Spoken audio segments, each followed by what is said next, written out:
Hijack చేసిన ఘటనలో BLA నరమేధం సృష్టించింది. Hello friends, imagine you are on a train enjoying your journey and suddenly a group of armed men hijacks it. ఇది cinema story కాదు, ఇది నిజంగా పాకిస్తాన్లో జరిగింది.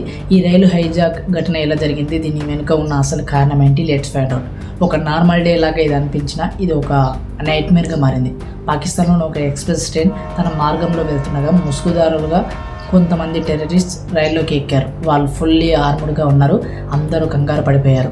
ఈ హైజాకర్స్ ముందుగా ఇంజన్ కంట్రోల్ రూమ్ను టార్గెట్ చేశారు. డ్రైవర్ను బెదిరించి రైలును డైవర్ట్ చేశారు. ఇది కేవలం ర్యాండమ్ అటాక్ కాదని ఒక పెద్ద ప్లాన్డ్ ఆపరేషన్ అని అర్థమైంది. కొంతసేపటికి హైజాకర్స్ తమ డిమాండ్స్ ప్రకటించారు. వారు గవర్నమెంట్లో ప్రిజనర్స్ని రిలీజ్ చేయాలని డిమాండ్ చేశారు, లేకపోతే ప్రయాణికులను హాని చేస్తామని హెచ్చరించారు. రైల్లో ఉన్న ప్యాసింజర్స్ భయంతో వణికిపోయారు. కొన్ని ఫ్యామిలీస్ తమ చిల్డ్రన్స్ను కాపాడేందుకు ప్రయత్నించారు. కొంతమంది పీపుల్ తమ ఫోన్స్ ద్వారా పోలీసులకు సమాచారం ఇవ్వడానికి ప్రయత్నించారు. కానీ టెర్రరిస్ట్ ఇది అడ్డుకున్నారు. ఈ సిచ్యువేషన్ ఎలా హ్యాండిల్ చేయాలనేది పాకిస్తాన్ గవర్నమెంట్కు పెద్ద ఛాలెంజ్గా మారింది. సో ఈ హైజాక్ విషయం తెలిసిన వెంటనే పాకిస్తాన్ ఆర్మీ పోలీస్ రంగంలోకి దిగాయి.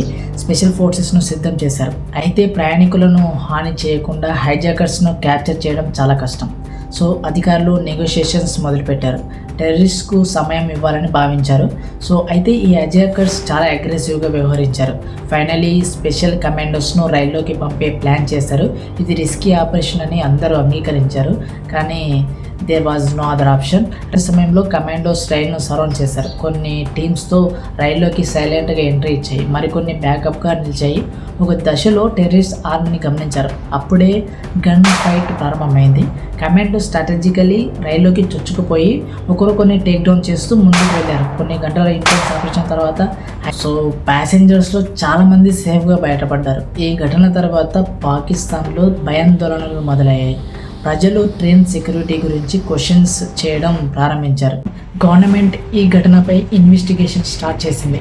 భవిష్యత్తులో ఇలాంటి హైజాక్స్ మళ్ళీ జరగకుండా సెక్యూరిటీ మెజర్స్ పెంచాలని నిర్ణయించింది. ఫ్రెండ్స్, ఇది నిజంగా షాకింగ్ ఘటన. ట్రావెలింగ్ ఇన్ ట్రైన్స్ ఇప్పుడు సురక్షితమేనా అనే డౌట్ అందరికీ వచ్చింది. మీరు ఈ ఘటన గురించి ఏమనుకుంటున్నారు comment below.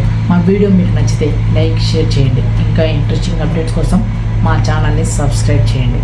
Thanks for watching. జై హింద్.